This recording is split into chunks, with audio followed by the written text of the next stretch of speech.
Olá, boa noite. Esse é o Conversas Cruzadas aqui na TV Com. O site Impostômetro, na internet, mostra que o povo brasileiro já pagou quase 669 bilhões de reais em impostos esse ano, sendo que 2013 ainda nem chegou na metade. Com altos impostos, empresários reclamam da alta taxa paga hoje. Semana passada, vimos a ação de vender combustível mais barato. O litro chegou a R$ 1,76. Uma vitória do setor empresarial catarinense foi a revogação do decreto 1357, que aumentava o ICMS das micro e pequenas empresas enquadradas no Simples Nacional. Que impacto isso tem a partir de agora? São algumas das perguntas que o Conversas Cruzadas quer responder na noite de hoje. O programa está no ar.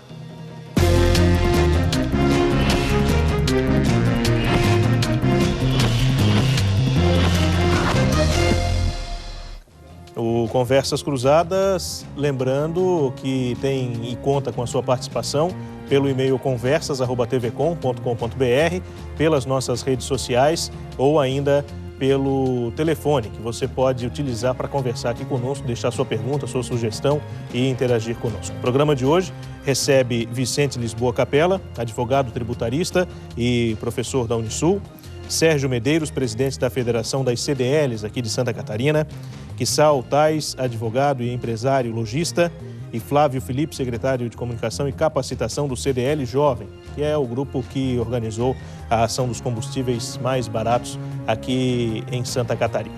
Conversas Cruzadas tem patrocínio Senge, em defesa do profissional da engenharia sempre. Restaurante Ostradamus, ostras depuradas. Caminhos de Compostela, seus melhores destinos estão por vir. Companhia da Moda há 20 anos sendo a sua melhor companhia. Cresci 40 anos, confiança e seriedade como maior patrimônio. E Queires, você sonha, o Queires realiza.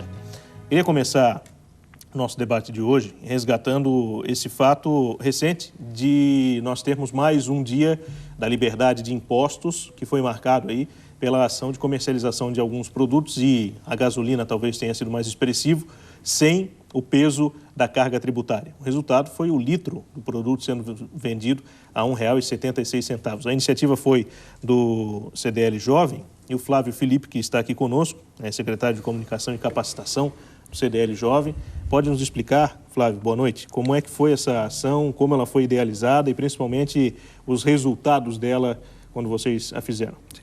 Boa noite, Felipe. Boa noite, pessoal.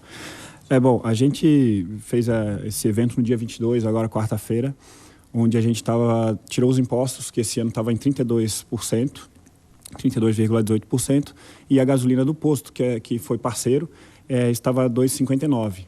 A gente começou no dia 22 às 8 horas, liberando a gasolina a 1,76, dando 15 litros para cada carro. Essa quantidade de gasolina é simbólica para a gente poder fazer com que as pessoas circulem no posto, com que a gente ande a fila, porque causam a fila. Essa fila nos ajuda a fazer uma muvuca onde as pessoas estão ali sendo informadas, né, conscientizadas. Elas vão passar essa conscientização para outras pessoas e vai gerar o que a gente precisa, que é passar para a população a alta taxa tributária. No caso, a gente usou a gasolina porque a gasolina é um bem de consumo que é muito usado. E se essa gasolina aumenta, atinge tudo, qualquer outro produto. Esse 32%, esse ano foi 32%, ano passado foi 38,40%. Esse ano o governo baixou o CID porque ele está tentando regular a inflação, que a gente sabe que está com um problema onde eles têm que controlar. E foi 32%, foi baixa porque ele diminuiu o CID, que era um dos impostos que está junto com a gasolina. Bom, a gente conseguiu, dentro dessa campanha, atingir a mídia, que é onde a gente sempre agradece, porque teve lá todos os canais de comunicação, rádio, jornal, TV, e isso conseguiu passar o que a gente queria para a população, todo o nosso evento. 2 mil litros de gasolina que a gente vendeu sem imposto, onde esse imposto foi custeado pela CDL Jovem, né? A CDL Jovem tem uma autonomia na parte financeira, onde a gente faz os projetos durante o ano, desde a DLI até outros trabalhos que envolvem social. A CDL, ela pensa muito nisso, ela trabalha muito com essa área. Então, a gente deu 2 mil litros de gasolina, um total de impostos foi 1.672, arrecadados de impostos, num total de 5.198 gasto em gasolina junto com os clientes que estavam lá abastecendo no dia. Foram abastecidos 133 carros. O nosso posto parceiro todo ano é o Nincote, são 3 anos que a gente faz imposto de gasolina. Os outros anos, a própria CDL Jovem ela já fazia a casa do imposto, onde a gente montava uma casa com todos os produtos. Sim. E nesses produtos a gente visualizava o que tinha de imposto em cima dele. Isso causava com a pessoa algumas indignações e a gente tenta passar essa indignação mostrando que realmente é alta. O que a gente precisa, então? A gente precisa aprender a cobrar de cada setor onde a gente consiga aplicar melhor essa parte alta de impostos, né? Essa tributação muito alta. Então, a gente também... É um protesto, pode-se dizer que é um protesto, mas muito mais é uma informação para o público, para o povo, onde a gente quer o quê? Que a pessoa saiba cobrar de que ela está pagando bastante, que está alto, então vamos correr atrás do que possa ser melhor para a gente, seja educação, seja saúde, seja segurança. Eu acho que até a educação é uma parte que leva a resolver problemas das outras. Uma pessoa que tem uma boa educação, que tem estudos, ele acaba gerando menos problema para a saúde, acaba entrando menos na bandidagem. E isso faz com que tudo melhore. Então, eu acho que a educação é uma das partes. A CDL Jovem faz isso, a CDL de Florianópolis faz isso. As CDLs fazem isso, a parte CDL Federação. A partir da hora que ela dá para os jovens oportunidade de participarem de grupos, as instituições, como muitas outras aqui em Florianópolis, Estado e país, elas dão ao jovem a oportunidade de estar dentro dessa área aprendendo. Então, não deixa de ser uma escola, não deixa de ser uma educação. Presidente da Federação das CDLs aqui de Santa Catarina, Sérgio Medeiros, como foi esse dia e, principalmente, qual é a opinião hoje da FCDL sobre a carga tributária brasileira? Boa noite. Muito boa noite a todos. Bom, essa movimentação da CDL Jovem foi muito importante, né? Aconteceu por vários pontos do estado, sul do estado, norte, também na região do Planalto, no oeste. Então, a gente vê com muito bons olhos para que a gente possa mostrar um pouco do que é pago de impostos, né? Nós temos agora uma nova legislação que está exigindo do comerciante e de todos que emitem cupom fiscal, que tem a ponta na venda, né? Que tenham que colocar os impostos, né? É uma grande dificuldade para a gente para saber quais são os impostos. Eu estou falando para todo mundo que eu estou para achar a pessoa que sabe todos os impostos de um produto. Não vai ser fácil, né? Porque o cálculo é bem complicado em função da cascata que temos e isso vai dificultar bastante, né? A gente está vendo algumas flexibilidades, por exemplo, a lei já diz que não precisa ser exato, pode ser aproximado, porque realmente deve ser aproximado, ninguém sabe muito bem. Também tem a possibilidade de se colocar cartazes com os produtos vendidos. Então, a gente está de olho para ver o que a legislação realmente exige e vai exigir para que todos os lojistas possam ficar de acordo. Em relação à carga tributária, eu posso te dizer que é a maior preocupação dos lojistas. Posso te dizer com certeza, porque nós fizemos agora a nossa convenção em Blumenau com 1.500 lojistas e utilizamos um método de pesquisa instantâneo pela primeira vez lá e fizemos uma pergunta. Qual a principal dificuldade para se manter no comércio, né? Nós colocamos diversas opções e uma delas era a carga tributária. Foram mais de 70% dos participantes que disseram a carga tributária é a maior dificuldade. Então, a gente vê que é uma dificuldade bastante grande. E o que nós estamos vendo, Felipe, é que os estados e os municípios estão sendo, com o tipo da arrecadação que vai todo quase para a União e depois repassado para os estados, eles estão sofrendo um achatamento no recebimento desses impostos e a dificuldade é muito grande. Então, todos os estados do Brasil estão procurando outras opções para aumentar a arrecadação, inclusive cobrando do micro e pequeno empresário coisas que não são previstas ou não eram previstas quando foi criado o Simples Nacional, que é o imposto para ajudar a micro e pequena empresa a fazer com que ela possa crescer. Então, a gente vê que esse caminho que a gente está seguindo vai ser um caminho difícil de dar certo, né? Os municípios com muita dificuldade, os estados com dificuldade e a União com todo esse dinheiro para distribuir de uma forma, às vezes, que não contempla todos, né? E não está fazendo com que aconteça o desenvolvimento em todas as regiões. Por isso, 36% de carga tributária é elevadíssimo, o retorno é pequeno e nós entendemos que tem que haver uma mudança, é fundamental, necessário, urgente, uma mudança para redução, para melhor distribuição, para que nós possamos crescer, ter investimentos em infraestrutura, na educação e na saúde. Kissal Tais, advogado, empresário lojista, você também certamente deve sentir esse problema por ter também negócios na área, e eu quero saber a sua opinião sobre isso, sobre essa carga tributária elevada e sobre o que tem sido dado de retorno para quem aplica o seu dinheiro obrigatoriamente e acaba tendo que pagar obrigatoriamente esses tributos. Boa noite. Boa noite a todos. De fato, a carga tributária, esse indicador, esse índice de 37%, ele se torna muito mais elevado pela falta de retorno, ou seja, pela ausência do retorno dos investimentos necessários para a população. Não seria alto 37%. Tem países como a Noruega, a Suíça, ou seja, que têm cargas mais elevadas, mas lá o tributo ele retorna em termos de infraestrutura, em termos de saúde, em termos de uma série de necessidades que a população local tem, de forma que acaba gerando uma contrapartida. Hoje, aqui, o que nós observamos é que esses tributos eles são escassos. O presidente Sérgio destacou uma questão assim, muito interessante, que realmente essa arrecadação concentrada na esfera federal ela tem sufocado os estados, os municípios, ou seja, os nossos estados e municípios, eles dependem assim, deixa de ser uma federação e acaba gerando uma situação de dependência com relação à nossa confederação, ou seja,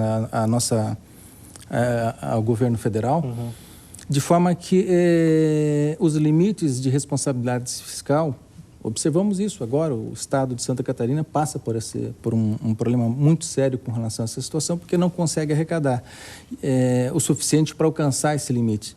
E o que isso traz de problema, Felipe, nesse contexto? É que o desespero que tem por parte dos governantes, seja municipal, estadual, mas principalmente estadual, é no sentido de, poxa, temos que arrumar uma forma de arrecadar mais. E a forma que se vê, infelizmente, é uma forma que aparentemente parece mais saudável para quem está, digamos assim, na gestão e quem exerce função política. Porque se ele mexer na ferida, apertar o cinto, ajustar onde tem que ajustar, como se fosse uma empresa, como os empresários têm que fazer, o Estado geraria uma situação de impopularidade e, de repente, ele não conseguiria se reeleger. Teria um problema muito... Os deputados que têm que aprovar também as leis, as medidas duras que às vezes são necessárias, diante de uma situação dessa, acabam não tomando uma posição e o discurso é fácil. Ou seja, a população ela gosta de ouvir coisas que são positivas aos seus anseios e necessárias, porque nós temos realmente um déficit muito grande de saúde, educação, segurança. O nosso Estado aí agora está, felizmente, não cresceu essa terceira onda de violência, o Estado conseguiu de forma eficiente segurar esse contexto, mas é uma realidade.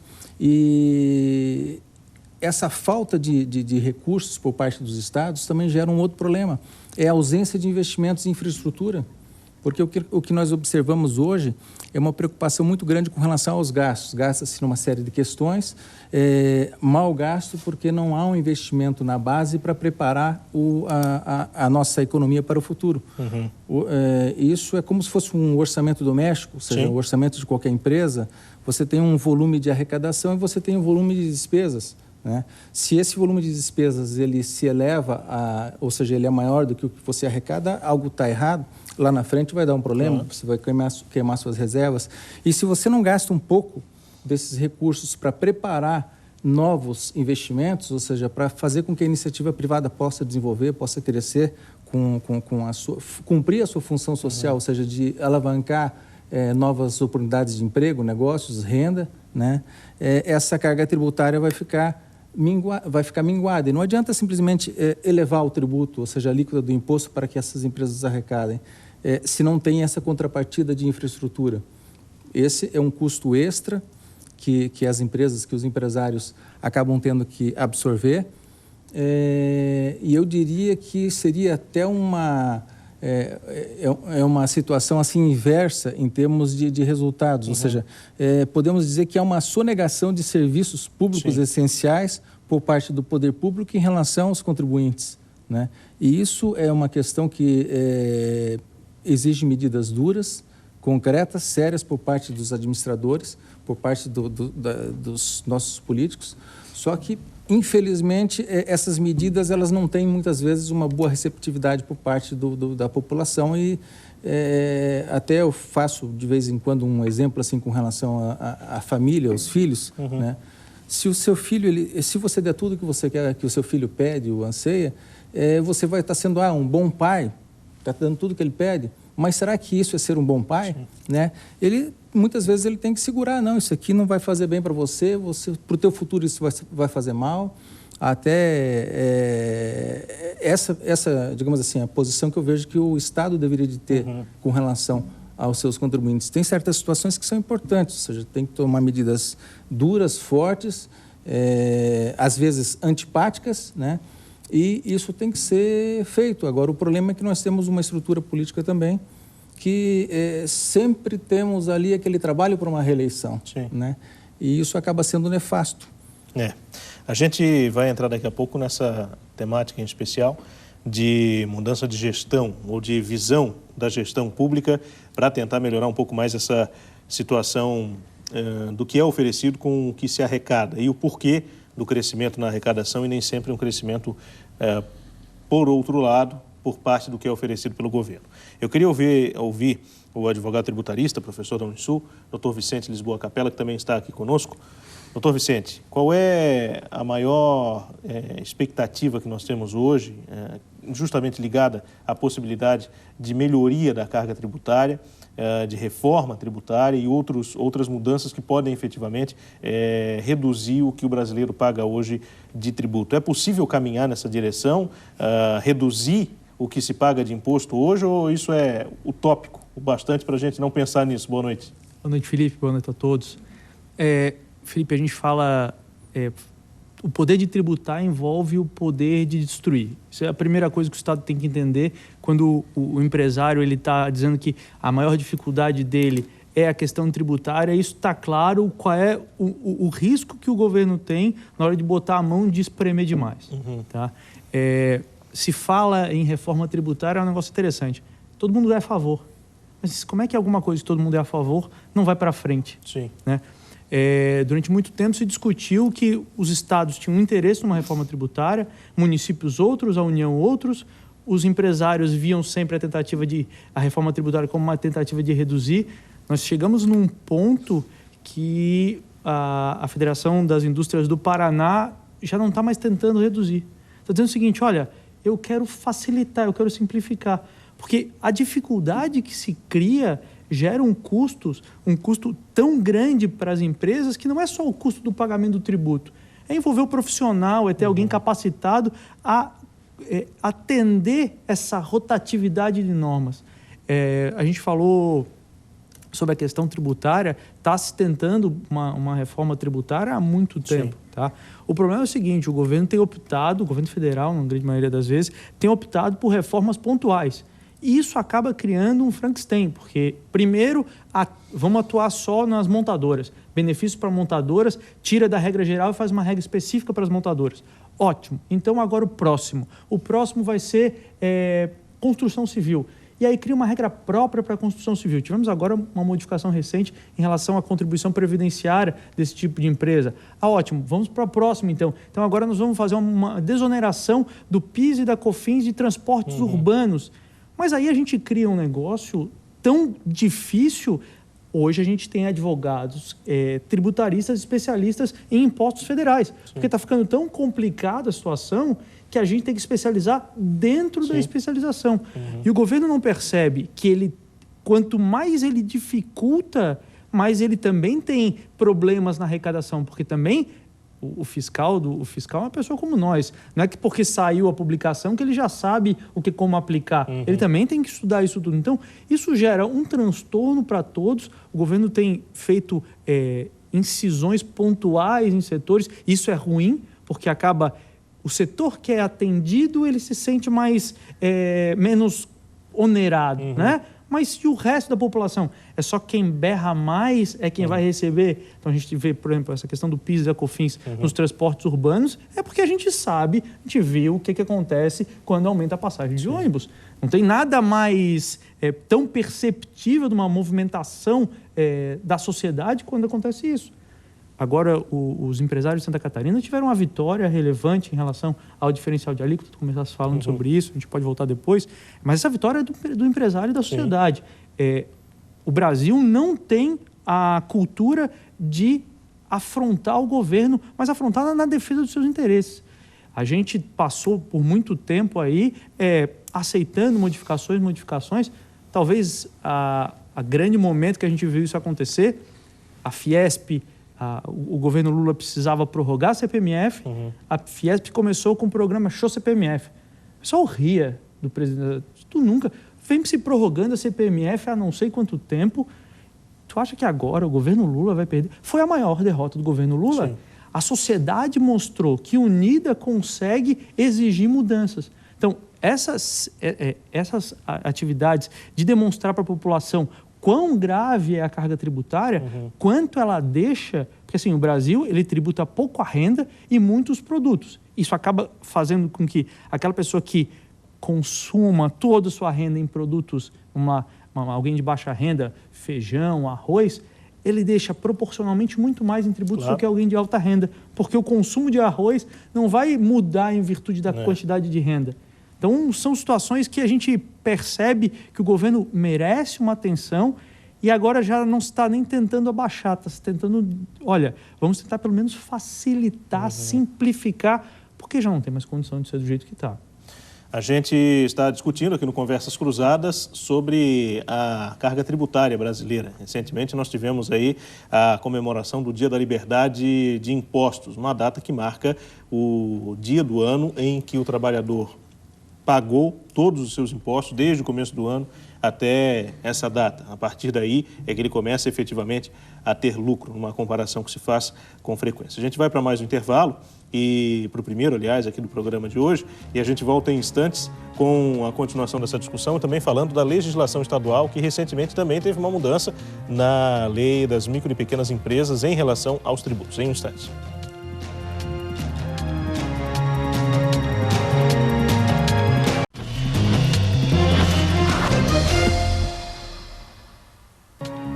Estamos de volta com Conversas Cruzadas aqui na TV Com, hoje discutindo a carga tributária em Santa Catarina, em Florianópolis e principalmente no Brasil. Recentemente comemoramos o Dia da Liberdade de Impostos, mas efetivamente o que isso muda para o consumidor e principalmente para as micro e pequenas empresas, que são uma parcela da sociedade que mais tem que pagar esses impostos, e principalmente quando trabalham com produtos que às vezes não são daqui e vêm de outros estados, a coisa fica complicada e o custo acaba caindo no bolso do consumidor. Eu queria perguntar para o doutor Vicente, que é o advogado tributarista que está aqui conosco hoje, sobre o decreto 1357. Recentemente a informação de que esse decreto foi revogado. Eu quero saber efetivamente o que o texto propunha e com a sua suspensão, o que fica valendo a partir de agora.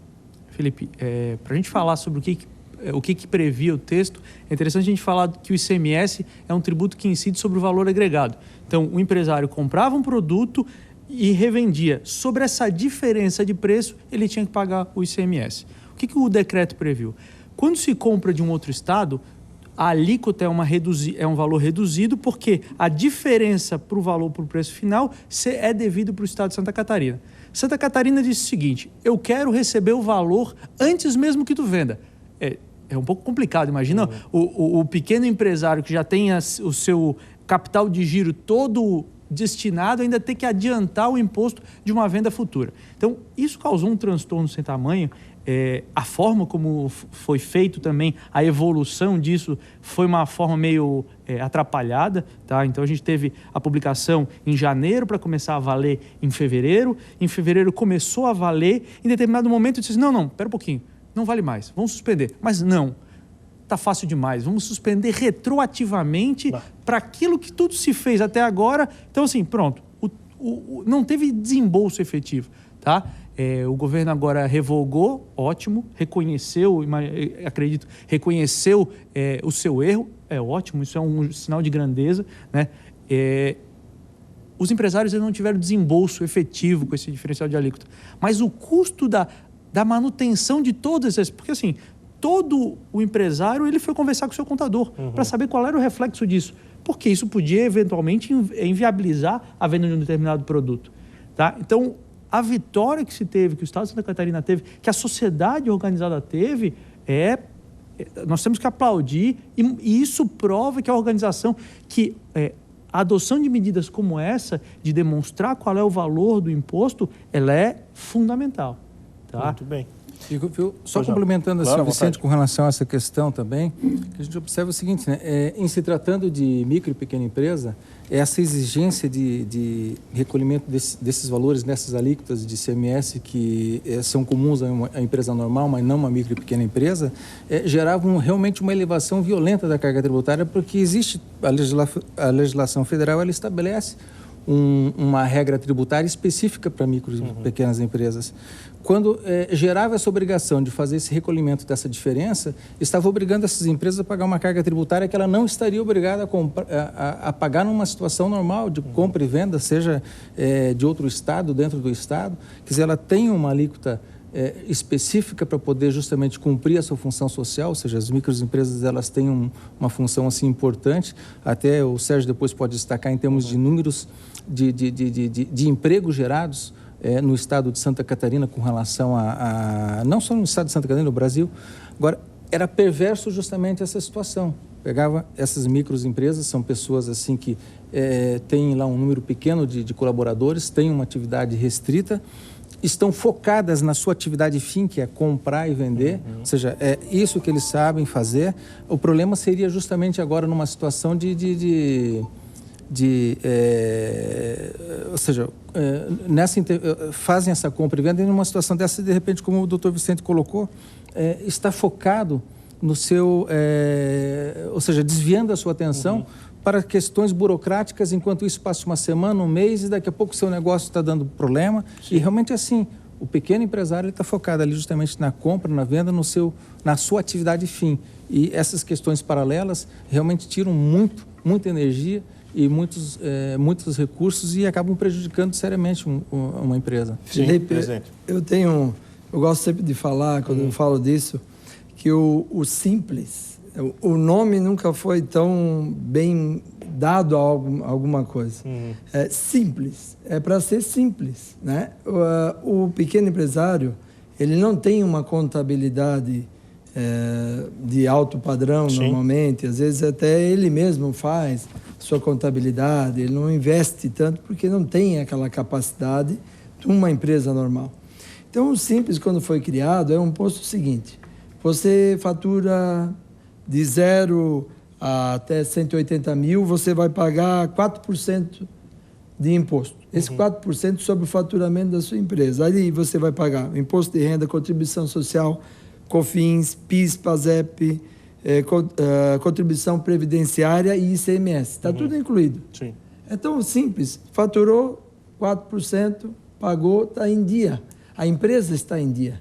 Ela não fica devedora, ela tem quitado praticamente tudo. É um benefício ótimo, é muito bom. Dá competitividade para a micro e pequena empresa competir contra as grandes que têm, na verdade, que pagar um imposto maior.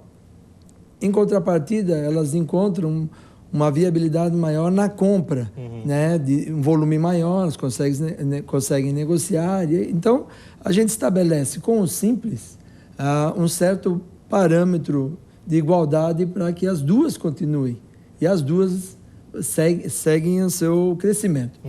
Quando se cria situações como essa, que foi criada a DIFA, onde, por exemplo, eu tenho um amigo meu lá que ele vende roupas, masculina, feminina.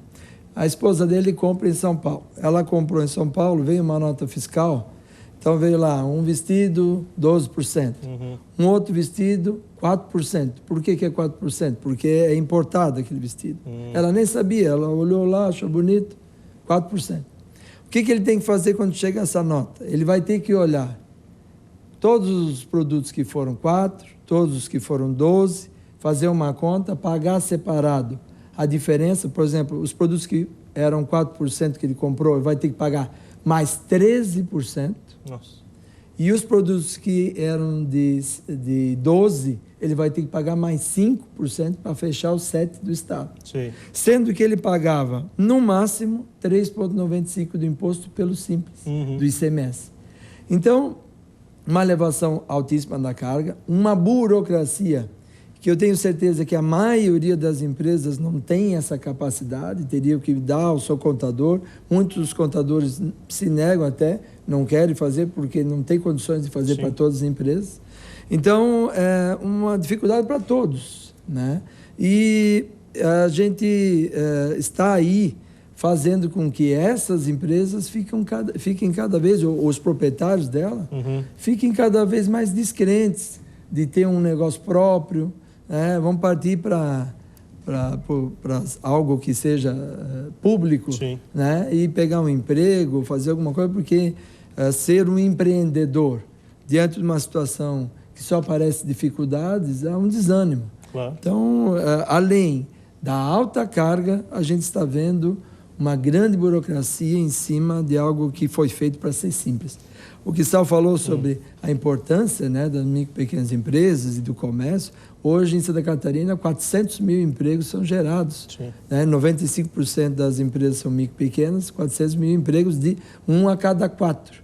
E o ICMS arrecadado pelo comércio em Santa Catarina é de 47% do total do ICMS arrecadado, que é o principal imposto do Estado. Às vezes a gente diz, não, mas isso é normal, né? Nos estados o comércio sempre é forte e tal. Mas se a gente pegar o Rio Grande do Sul, o comércio arrecada 26% somente do ICMS do Estado. Lá temos uma indústria um pouco mais forte, mas tem a indústria também que é forte. Então, agropecuária. Então, 47% é um setor muito forte e que tem a necessidade de sobreviver e criar e estar aí num mercado que é bastante competitivo. É verdade.